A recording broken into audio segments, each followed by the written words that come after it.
Welcome to Be Your Own Therapist. This workshop is going to be every Tuesday until the end of the month. Ondy Wilson is a UK-based, internationally acclaimed mindfulness trainer, writer, and Buddhist teacher, a Dharma practitioner since 1980, and an FPMP Turing teacher since 2007. She makes teachings accessible to contemporary life. She has created a mindfulness-based mind training program that encapsulates Buddhist psychology in a secular framework. She has an upcoming book on the day-to-day practice of mindful awareness that is called Spiritual Rebellion: Why We Need to Practice Mindfulness with Attitude. I love that title. Yeah, good. Well, that's a good sign. I keep trying it out to get some feedback before I finally decide. Okay, I'm just going to try and get rid of this side bit. Oh, I don't suppose it matters. How'd you get rid of the chat? Close.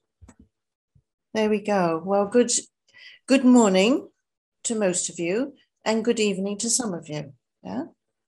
I think I recognize some faces from last week, and I'm not sure did I meet you, Jason, last week? No, well, welcome anyway. And I'm not sure about Tom or Brian. But anyway, whoever you are behind that lovely disguised screen, for whatever reason, bad hair day, or you just, Bobby's coming in now as well. Brian, hello, Brian. How you doing? Yeah, have I met you before? No, you have not. Okay, well, it's nice to meet you. Nice to meet you. And Bobby, I've seen you before. You're right. Hi, it's nice to see you again. Yeah, nice to see you. Okay, and Linda's joined us, so that's great. Well, I'm going to start. The hour goes so quickly when you're enjoying yourselves. So let's start by just coming into the moment, coming into your space, just 5 minutes of mindfulness to bring ourselves nice and easily into the session. So find your posture and take some lovely, luxurious breaths and think you're either starting the day with good energy or you're ending your day with relaxation and being chilled.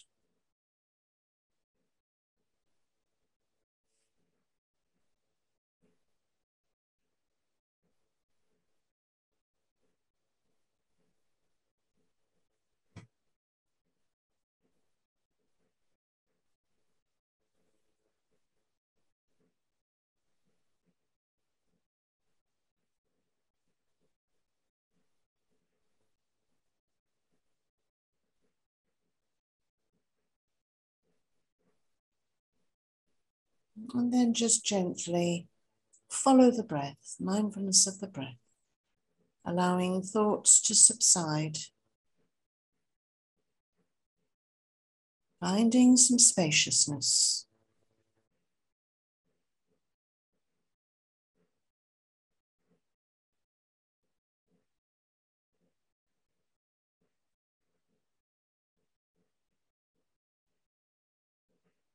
And becoming open and accepting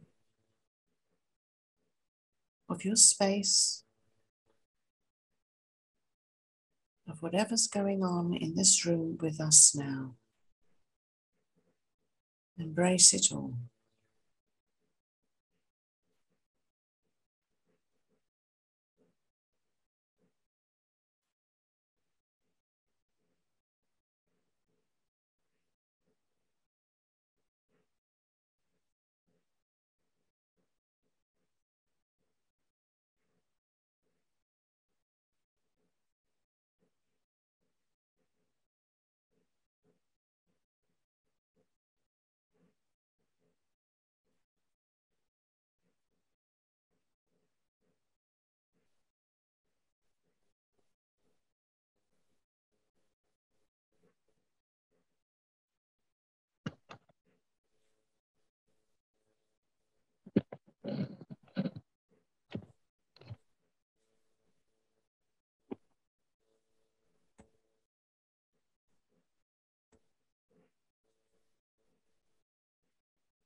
any thoughts,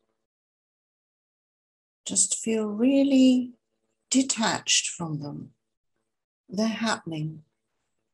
They're not you. They're visiting you. And you can open the door and let them go.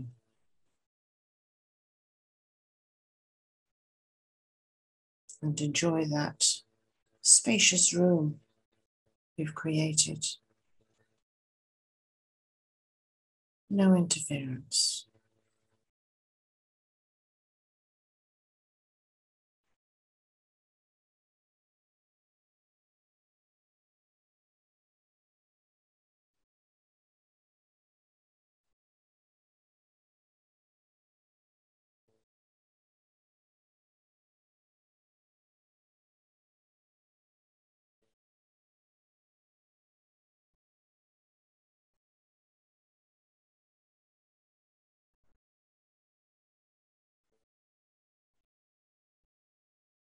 And then very gently, slowly relax into the space and we can start our session.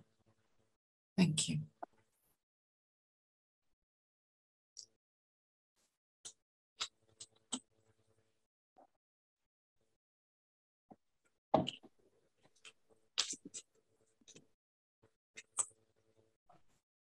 Okay, so just a brief recap. I'm starting these sessions, each session with a very short meditation, bearing in mind that we haven't got that long together, relatively, to have some discussion. And then 20 to 30 minutes of me talking about a topic, and then an opportunity for you to ask questions and raise any issues that perhaps that you want me to discuss in the remaining weeks or that you've got on your mind from what we've just talked about. So quite relaxed, yeah? And because it's become your own therapist, I find that really an opportunity to talk about the good psychology of Buddhism. Yeah? So whether you're a Buddhist or not, whether you're coming to the table here with some long-term commitment or involvement, or you're just interested in aspects of Buddhism, I bear that in mind. So it isn't like a Buddhist course.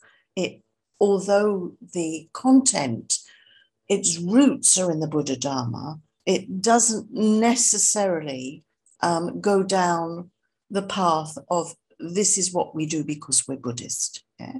It's really, this is what we can do to help ourselves have good psychology. And Buddhism has so much to offer. So what I'm actually going to talk about this week is Buddhist Refuge and how actually it can be something which as Buddhists we do, and we can understand what it is exactly and why we do it and how it benefits us, or actually just considering the topic of refuge in general.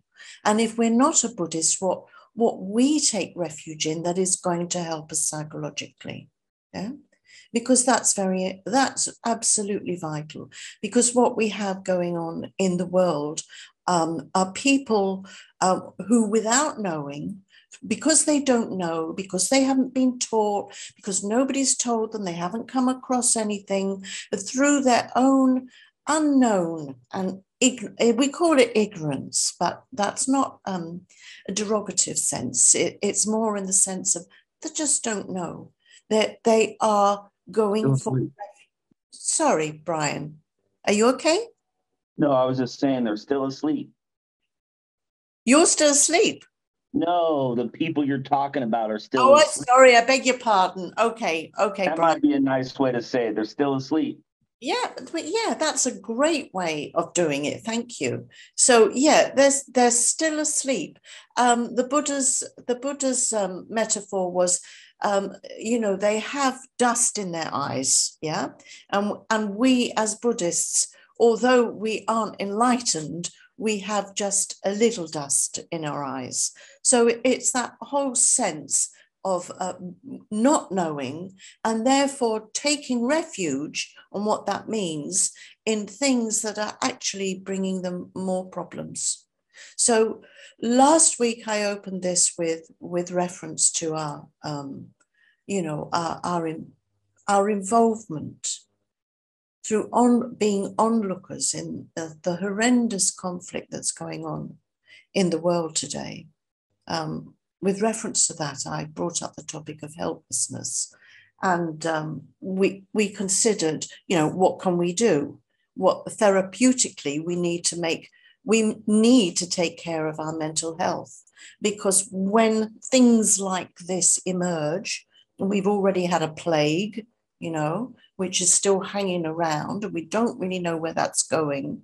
And now we've got this war in the West, which of course there's always been wars, but somehow it feels on your doorstep now and potentially, invading us.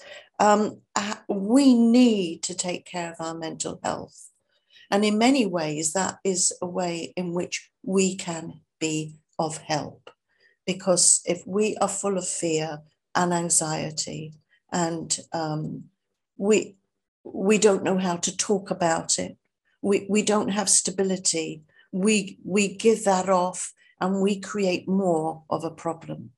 So to be very stable, that's what we were entering into last week. And we looked at practices like taking and giving, Tonglen, as it's known in Tibetan and in Buddhism. So this week, I thought it would be nice to consider refuge, because refuge gives us incredible resilience. Yeah, it gives us strength and it gives us resilience. And we say it very automatically. So when you kind of become a Buddhist, you take vows, you take your lay vows, or, however you enter into it, you promise to say, you're not promising really externally, you're promising to yourself, because it's a psychological reminder. I go for refuge until I'm enlightened to the Buddha, the Dharma, and the Sangha, sometimes called the Supreme Assembly. By my practice of giving and other perfections, this is a version, slightly advanced version, may I become a Buddha to benefit all sentient beings. Now we say the advice is to say that 3 times in the morning and 3 times in the evening. So what you can end up doing, very understandably, is just going, I go for refuge until I'm enlightened, the Buddha's drums, and then you go for breakfast, right? You say it in the evening as you're falling asleep, and then you wake up and you go, where was I? Did I say the first one? That's how we are, isn't it? In many ways, and I don't want, I know this is being recorded, and I don't want you to repeat this, but I often think that the whole thing of, 3 in the morning, 3 in the evening, it's kind of just what the advice there is don't forget. Don't forget this. And if you say it, it's on your consciousness. And so you won't be tempted to take refuge in other things. You will have that reminder. It will be very firmly implanted. And that's what we like as human beings. We are creatures of habit. Oh my goodness, we make the habits. And if they are habits that give us comfort and safety and security, then we keep those. We just keep them. So what we're doing with the refuge prayer as Buddhists, and obviously I'm referring to Buddhism now, and then I'll bring it into the secular framework, and if I don't, remind me, is what I'm doing is saying that we do that in order to create a really positive habit. And if we have that habit, then whenever we are in a situation of maybe being influenced or being taken down a certain route, it's often influenced by influence through our sensual contact with things, what we see, what we hear, what we taste, influence of that. and also influence of other people, especially if there's more than us, by the group. You know, we will feel like we want to be part of the group, so we'll go with it. If we remember our refuge, it gives us total stability. Yeah, total stability. It's like you've like got a rock there. And then also you're reminded of the whole picture of refuge, which isn't just the Buddha. Okay. So Buddha, Dharma, Sangha, that's what we're taking refuge in 3 times. You could say that we're focusing first on Buddha, then on the Dharma, and then on the Sangha. You can do it like that. You can visualize. So the Buddha is the source of all our inspiration and all our teachings. And the reason we take refuge in him is because he's the role model. He's become enlightened. You know, if he hadn't become enlightened, if he was still like, you know, us or me or whatever, teachers, still with ignorance, then we'd go, well, you know, should I? But because he has the qualities, because we know through history, through all the teachings, through the whole lineage that goes back, everything that goes back all the way to Shakyamuni Buddha, that he became enlightened. And then through his path, he gives us the way to become enlightened ourselves. So it's not like having an external God. Please have mercy on me, forgive me, take me in your arms and set me in heaven. Yeah. It's like, oh, I'm just a pathetic, useless human being. It is such a different concept. And again, I don't mean to be derogatory about that, but it is putting you in a helpless position. So psychologically speaking, it's not going to be as stable as if you know you too can become enlightened. And that's what you're aiming for. You're not putting your trust in some external savior. You're putting your trust in your internal savior. It's you. So there's the Buddha, and he's a reflection of me. Yeah. Then you take refuge in the Dharma. Well, the Dharma is always said to be the true refuge, because if we have the Dharma, actually, we don't need anything else. Don't even need the Buddha if we have the Dharma. Yeah, which is why the Guru is always so important in Mahayana Buddhism, in Tibetan Buddhism, because the Guru is seen as the medium, if you like. You know, we're getting the teachings from the Guru, so the Guru is more important because he's here or she's here. Yeah, the Buddha is a historical figure. So the Guru is our contact. But the Dharma, if we have the Dharma, and we do, how incredibly fortunate is that to have the Dharma in this crazy world? Whoa. I mean, just think about it. Wouldn't it be amazing if Mr. Putin had the Dharma? I mean, it makes all the difference. Yeah, the Dharma is just such a precious treasure, and it's huge. There's so much of it. There's so much of the Dharma, and it all weaves together in this fantastic web, and we have it. So we have this access, so we take refuge in that, because when we check it, psychologically it's sound. That's the thing. The psychology of the Dharma, of the Buddha Dharma, is you can't fault it. It's just amazing, because managing the emotions, managing thoughts, being able to meditate, stabilize the mind, being able to distance ourselves from all this claptrap that's going on, being able to practice virtue, understanding karma, understanding rebirth. I mean, whoo, is sound psychology. There's none of this, please save me. It's up to me.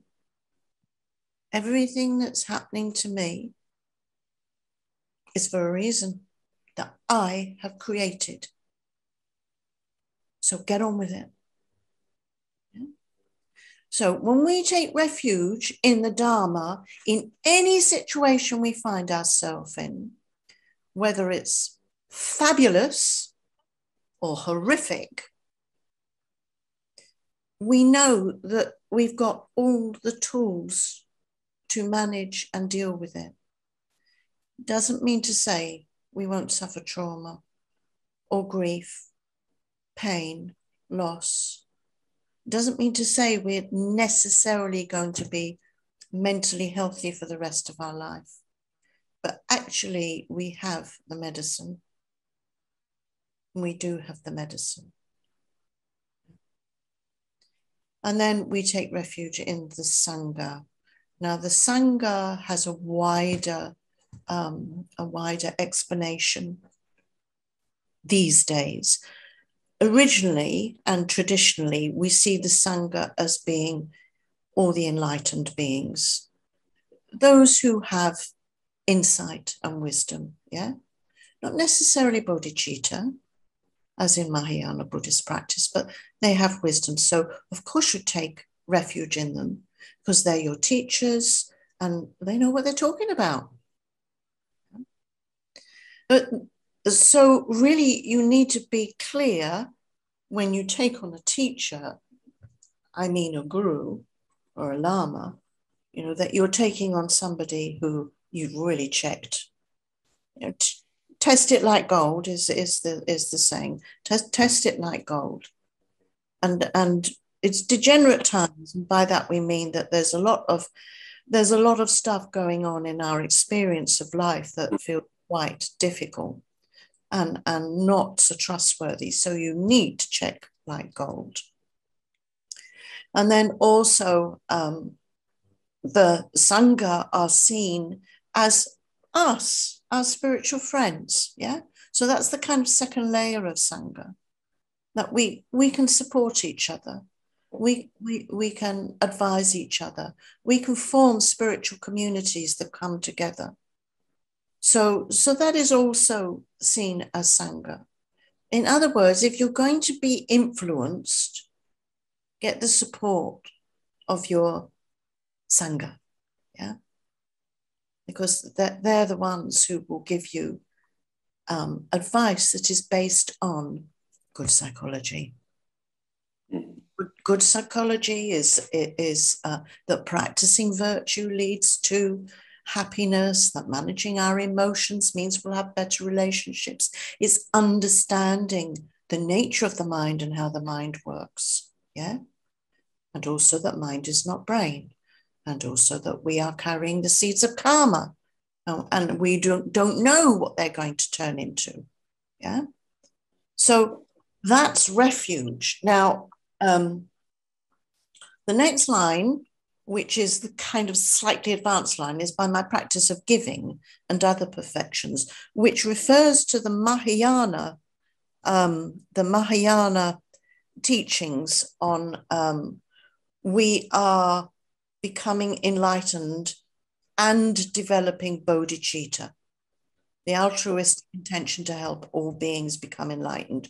We are taking the bodhisattva vow never to leave any being until we have brought them all into enlightenment, yeah? So in order to do that, we practice what are called the 6 perfections, 6 perfected states of mind. And we're not going to go into detail except on one, generosity, giving, which is kind of at the base. And you've got generosity, you've got patience, practicing virtue or ethics or morality. You've got joyous effort and the development of shamatha or concentration. And finally, wisdom, developing insight into the nature, the true nature of reality. So that is what we're doing as Mahayana Buddhists, yeah? So by my practice of giving and the other perfections, may I become a Buddha. So if I practice those and perfect them, which is what I'm doing, I'm trying to do in this life, we all are, if we're practicing Mahayana Buddhists, yeah? And they're all different levels that are going to actually feed into each other and create the causes to become that bodhisattva. So with those, including wisdom, we will have the insight to enable us to develop bodhicitta. Yeah, you can't have full enlightenment without the two wings of compassion and wisdom. Okay, so may I become a Buddha to benefit all sentient? Well, I've just said all that. Okay, so let's focus on giving. Let's look at what we mean by generosity, and let's look at the power of the psychology of giving. Because for a start, in terms of the world, it's ironic. Because the world thinks that if we're given to, if we can take, it makes us happy. Yeah. So all the teachings in the Dharma, there's an irony to them because it's always the opposite that actually makes us happy. And that's our unknowing, is that we don't realize that. So all the time we're grasping and craving and taking and wanting and bringing towards ourselves and me. And actually it's the opposite that is going to bring us genuine happiness. So that psychology, that does not mean moving into the secular realm here now. That does not mean that you have to get into a state of compassion fatigue. That you have to always be thinking of others until you are gaunt with suffering. Yeah. That your life is sort of one, as if you're a radiator and everybody's kind of taking the heat and you're getting colder and colder and colder. That is not what we want. That is not good psychology. Yeah. So always think about this. The Dharma is just, this is why it's easy to secularize it, because really, when we take refuge as a Buddhist, if you take refuge in a secular way, you're still taking refuge in your higher self, your God within, the inner self that is not an aspect of your ego, your higher being. So as Buddhists, we're calling it, Buddha nature, yeah? And all that means is don't think, oh, well, that's a very Eastern thing, that's all right for Buddhists. All it means is enlightened nature. So we have got the seeds for enlightenment within. So the reason we're going for refuge is actually to the outer in order to realize the inner refuge. I'm going for refuge to my inner higher being. So therefore, in any situation, however difficult, wherever I am, whether death faces me, or disability, or loss, or grief, or whatever is happening to me, I don't need to feel that sense of being desolate, empty, lost, cast aside, because I know that I have this inner self, and that whatever happens to me, that will continue, and the seeds of the Dharma will continue to grow. That's huge.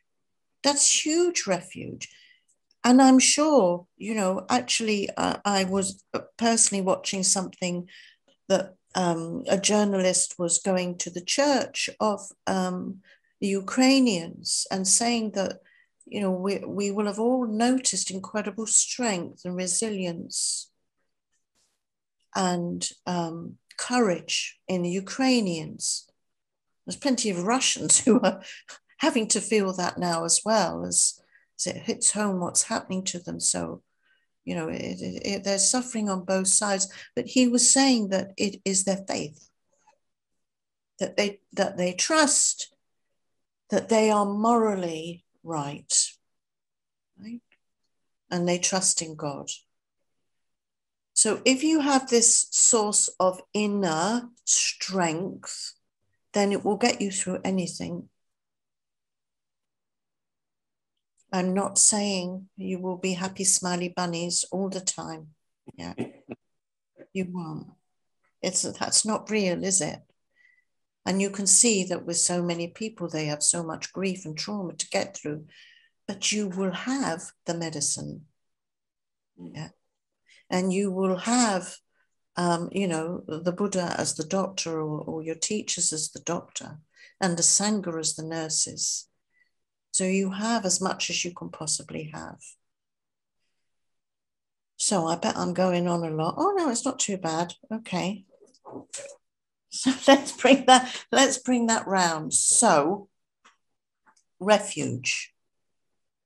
Why it's important. You can be thinking of this and asking me questions for any holes, okay? Because I like it when we talk to each other. So how refuge can help us, whether we're Buddhist or not, yeah? Why we need it, why we say it so regularly, and then also recognizing that within the prayer of refuge, we are referring to practices that are going to take us to enlightenment. So it's giving you complete trust. By my practice of giving another perfections, I will become enlightened. I will. And I will then be able to benefit everybody properly. Yeah? Because I'll be Buddha.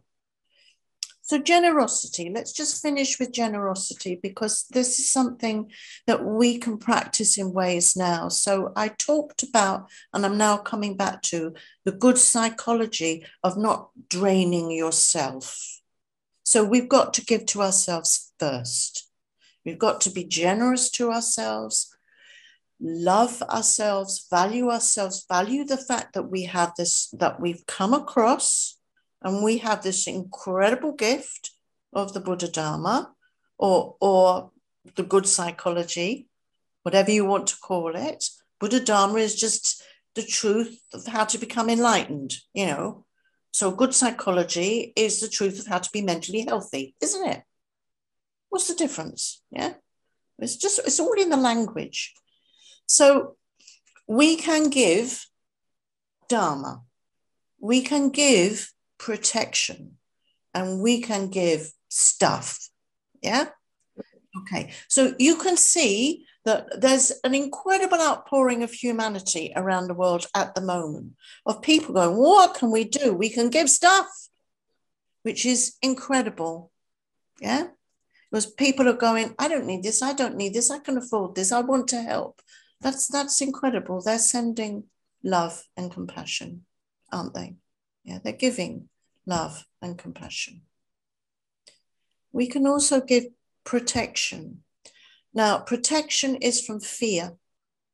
Protection is giving safety. Protection is giving refuge. Now, I also know that around the world, there are movements of taking people in, you know? So that's incredible too, isn't it?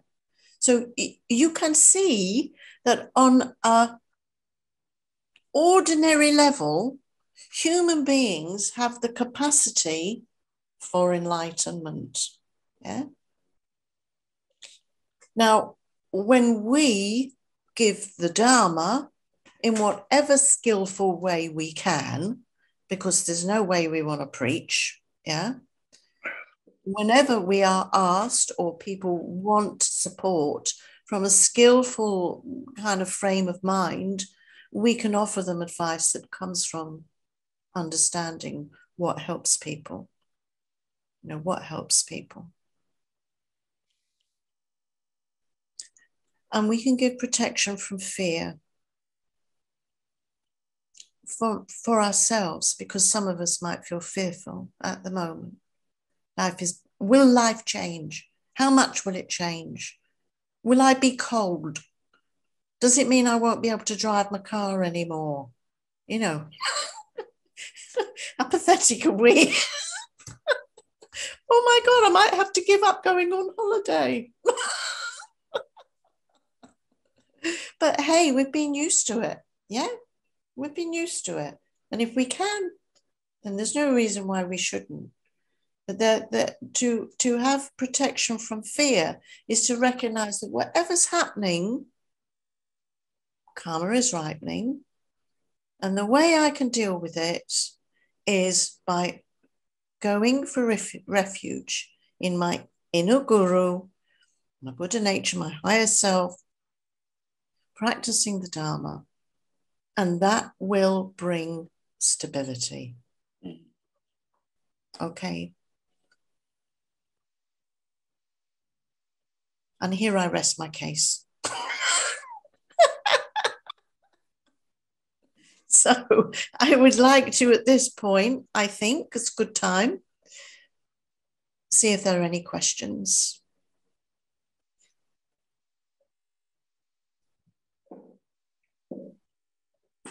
Or perhaps some insights that you'd like to add.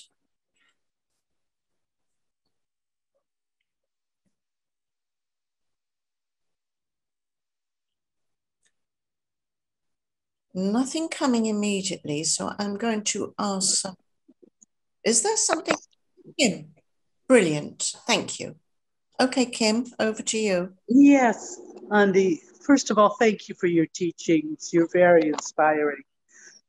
Thank I know you. in this past week, I have listened and participated in some of the prayers for long life. And they talked about outer obstacles, inner obstacles, and secret obstacles. And I'm a little unclear regarding the secret obstacles. Me too. Oh. Yeah, it's just, yeah. And I've been trying to do a little research on it and nothing is really coming up. But it's in regards to long life. Yes, okay. Well, I can tell you a little, right? So I think we're kind of clear on outer and inner obstacles. Right. Okay. So secret obstacles are often linked with tantric practice. Yeah. And secret obstacles may well be secret in that they don't manifest for us in a way that we can imagine them. So for instance, inner obstacles, emotions, well, we know what they are. Yeah. Yeah. Of course. So secret obstacles would be more to do with perhaps the winds and energies of the body that are blocked. Yeah, because we need to purify. So as far as I'm aware, and actually without going into too much detail, because in order to practice Tantra and understand secret obstacles, you need to have tantric initiation. Right. Okay. But the secret obstacles would be more to do with the layers which we are totally unaware, but exist within our consciousness as deeply planted seeds, which are manifesting in our body, in our channels. Okay, that makes sense. Psychic channels of our body. That makes, yeah, okay. That clarifies a lot, Ondy. Okay. So more to do with the tantric practice. Yes. Okay. But okay. I mean, let's face it, we're talking about the channels. There's plenty of practices in things like acupuncture, where they work on the channels and the airs flowing through us, the winds, the balance of our winds. And we often talk about if we do too much practice, then we get lung, which is, meditation practice. You might get this feeling of what lung, which is wind, you know, and it basically we're kind of too spaced out, and it's making us have headaches or feel sick. So we're told to do things like eat meat, drink alcohol, and have sex. Yeah. Stuff to earth you, you know, stuff to earth you. So interesting. You're going too far and you're not ready for it. Yeah. So we are aware, but the point being that we are aware of these things, not just in Tantra.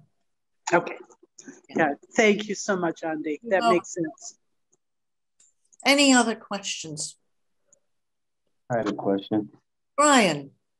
So like with this whole peace thing that we're, talking about, I don't totally understand how to remove it, but basically when I was married about 4 years ago and I was a happy-go-lucky guy, and my wife at the time had depression issues and all kinds of stuff. I was always a happy-go-lucky guy. And after that, I had a whole mess of things happen in my life. Like my dog died, which I believe was my soulmate in a dog form kind of thing. And some other bad things have happened to me. And I kind of have ADHD, so my mind goes a million miles a minute. So the issues I have is these thoughts in my head.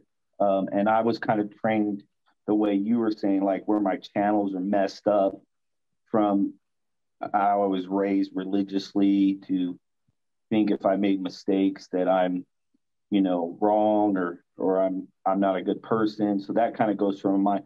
But ever since my divorce, I've had like a pessimistic attitude now. Like everything is like the world's falling. Like it's really not. My life isn't really that bad.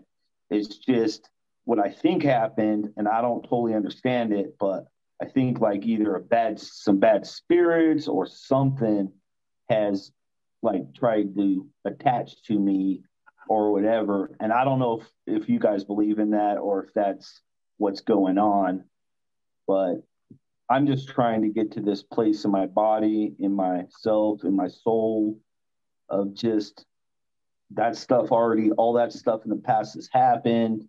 Let it go and let me just be at peace with myself and, create a better world around me for others. I'm a very loving, helpful person. So I don't know how to work through some of that stuff. Okay, Brian. That sounds tough. Yeah. But basically, what you're going through is not uncommon. It's we want life to go a certain route, and when it all turns upside down, we then don't know how to deal with it. So I think the principal point that you're making is that you're pessimistic, that you think everything's going to go wrong. So in terms of what we're talking about tonight, I think refuge would help you, because refuge is giving you a source of self-esteem. And pessimism comes out of the view that, all the bad things are happening to me, yeah? And whatever I do, things will go wrong. But the law of impermanence is there to reassure you that however long this is going on, it's not forever. It can't possibly be. Karma's ripening for you, and we shouldn't feel guilty, because what we did to create what's happening to us now, well, we got no control over it. It's happened. All we can do is have the right attitude now, which is what you seem to have. You understand that you're not asleep anymore. You have the Dharma, you're practicing it, you're being a good person. Stabilizing the mind and recognizing that pessimism is actually a habit. We learn helplessness. Yeah, we learn it. We learn pessimism. In fact, there's a wonderful psychology which I use in my secular work, which some of you will be aware of it, called Learned Optimism. Is it by Martin Seligman? But it's basically a whole book, about his studies on the fact that because, and Buddhism states this as well, because we are in the habit of things, we learn, perhaps in our child, we're conditioned to learn to say things like, oh, I always get things wrong. Oh, nobody finds me attractive. Yeah. And we kind of make it permanent. When we could be saying, with that person, it didn't work. Wow. Specific, not universal. Specific. With that person, it didn't work. And then definitely it's not, oh, I am a useless person. I'm just making things up now. I am a useless person. It's in that situation with that person, I didn't do so well. Temporary, not permanent. Yeah. Temporary, not permanent. Then what's the other one? Can't remember. Mental well-being. So does anybody else remember? No, Jason's not pleased with me.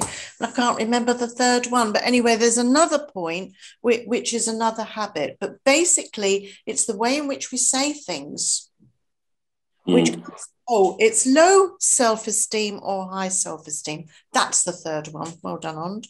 And it's basically about the fact that if we say something that is, oh, I'm never going to get this right, then not only is it permanent and universal, but it's giving us low self-esteem.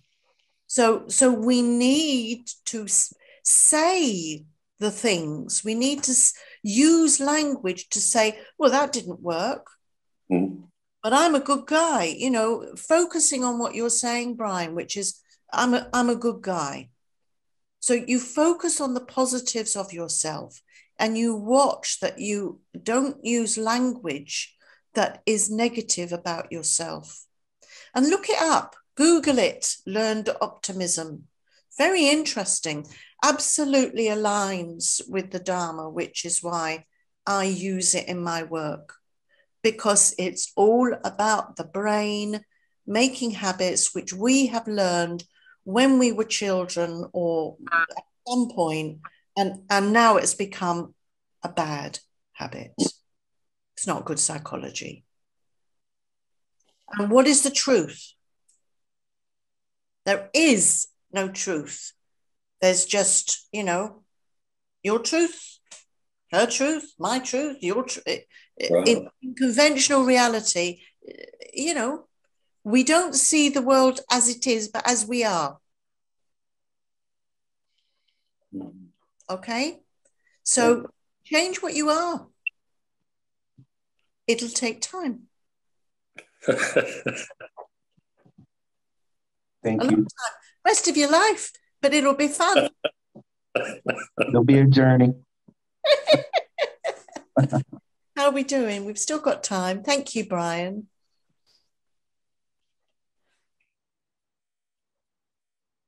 Okay, can I say something? Yes, Jason. Yeah, I mean, I've not really got anything to offer. This is my first time, but I just want to say how impressed I am by what you're saying to people. It's very real. You're not bullshitting people. You're gritty, which I like. You're no nonsense. The one thing that you said that I would say something about that was interesting is about when you said looking for a teacher. And I used to be part of the Shambhala organization, which is in London. And unfortunately, there was a big sexual abuse, financial money laundering scandal that happened, I think, in 2017, 2018. And it's really shaken up the community. Loads of people have left. I used to go to Yam Yang occasionally in London. I'd alternate between the two. I've moved out to Oxfordshire, so I'm not accessing it quite as regularly. But it really struck me what you said about checking out a teacher and doing your investigations. It's so important, and especially in Tibetan Buddhism, which there tends to be, the guru is Yes. quite an important figure in the practice, compared to maybe Zen or Theravada I or agree. whatnot. Yeah. So it's just interesting what you said. I mean, everything else you said I agree with. I mean, I just think you're on point with what you're saying. But it's just interesting. This is my first time I've come back into Yang for about 4 years. So it's great to hear what you're saying, and very impressed by what you're saying. So yeah, keep up the good work. Thank you, Jason. I'm glad it's resonating. And yes, the subject of a teacher is so difficult because there's such brilliant teachers. I mean, I do find in the FPMT, which this organization is, Yeah. Lama Zopa is an amazing teacher, and that we've got some great Western teachers, but we too have had our issues. And I lived in a center where there was a schism. So I know, Mm-hmm. a bit like, who was it saying they were in the military? Oh, it was Louis. Yeah, I've been in the military. I've been to war. I've been in the schism. I've been a casualty. So I know. Sure. I know about it. Yeah. Yeah. And it is devastating. But in the end, that's why you need the inner refuge. Absolutely. And my teacher, Lama Yeshe, would always say, I trust your inner guru. And that's for a reason. Yeah, I trust your inner guru, even when I made mistakes. And I'm sure he said it to other people. But I think really that is what we can rely on, which is why I mentioned it. No, thank you for that. Thank you. It's very timely. Yeah. Very timely. Good. Okay, great. How are we doing? Have we got any more questions? Or do we want a little bit of meditation before we end? We can do a little bit of, oh yeah, Bobby, go on, Bobby. Yeah, I just wanted a comment, I guess. 7 years ago, I went through a very, very long, ugly, protracted divorce. Very painful. I was on the floor for a couple of years. And I came to Tibetan Buddhism during that time. And one of the things, two things that when I need to go for refuge, if I can't scramble anything else out of my brain, are this. And that is that we all have Buddha nature. And I think about it as Buddha nature of the body, Buddha nature of speech, and Buddha nature of the mind. Yes. And that some teacher along the way said that we are born for joy. And coming from a Judeo-Christian ethic, my God, what a statement to make, that we're born from joy. And I was a nurse for a long time, and I deal with people with problems in my life. They find me. And one of the ways that I've learned to sort of restock myself is when I'm dealing with somebody who's really suffering and I'm starting to get tangled up in it, is to remember that my job is to be joyful. And it's not like to do a happy dance in front of somebody who's suffering, but to keep that inner joy in focus, because that's what it's all about in the end. That clear consciousness that lets me see joy, no matter what the situation, no matter the person. So I just wanted to share that. That's lovely. That's lovely. And it's come out of your own experience, which is important, isn't it? Yeah.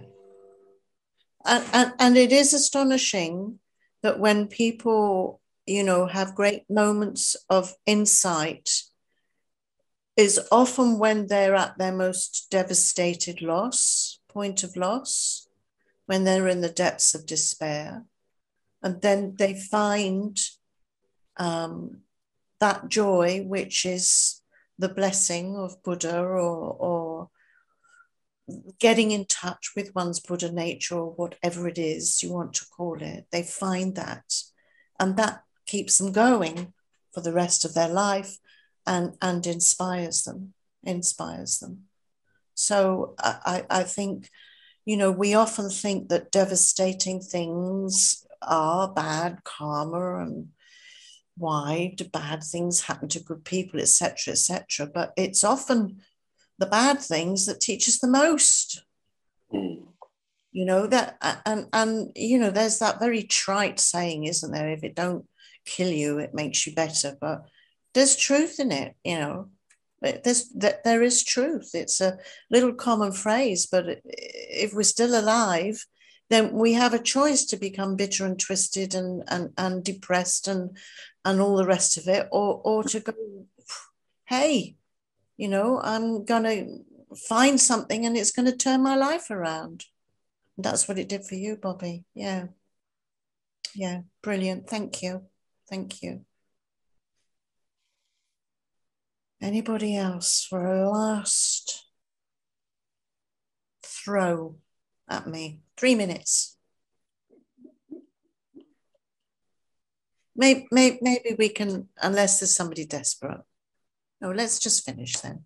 But let's finish with just a brief consideration. I'm going to say the Buddhist prayer of refuge very slowly, and then you make it real for you.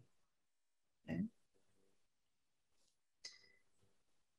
I go for refuge until I'm enlightened to the Buddha,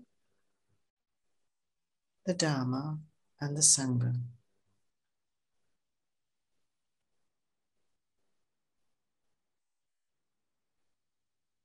By my practice of giving and all the other perfections, may I become a Buddha to benefit every single sentient being.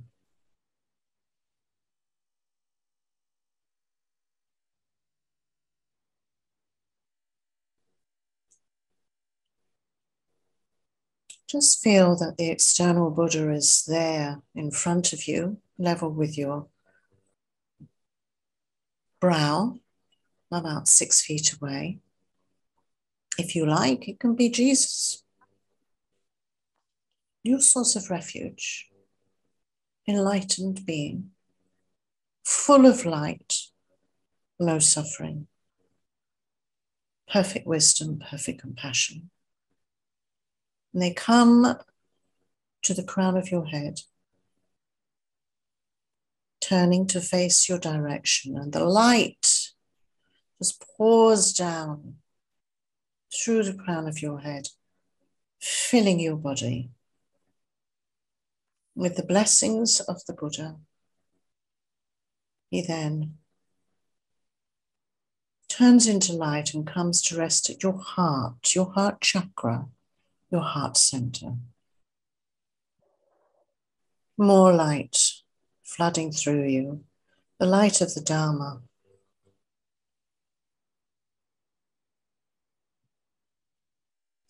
Feel yourself as being Sangha, a great spiritual friend to anyone who meets you.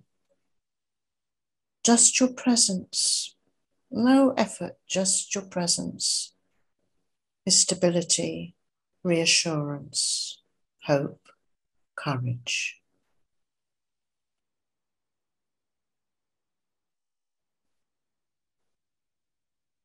Draw the light into your heart and just see how it manifests there. Is it a lotus? Is it as a small Buddha, size of your thumb? Is it a crystal? What is it? It's your mind, your higher self. It's you. Incredible source of wisdom and compassion for yourself and others. And just think how much I can be generous to myself, kind, loving, and compassionate, and how much I can give others. and dissolve that light, and just sit and relax with this sense of well-being, mental, emotional, and physical well-being.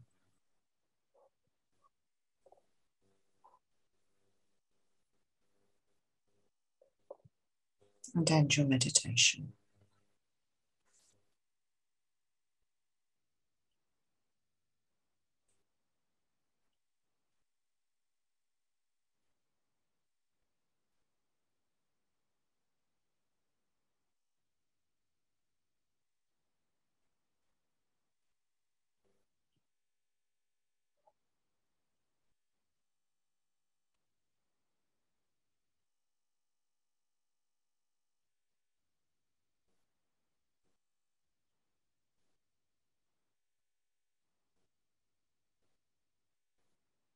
Thank you so much. Thank you very much. Thank you. Hope to see you next week. Have a good. Thank you. Thank you. Thank you, Ondy. Thank you, everyone. Thank you, Ondy. Take care.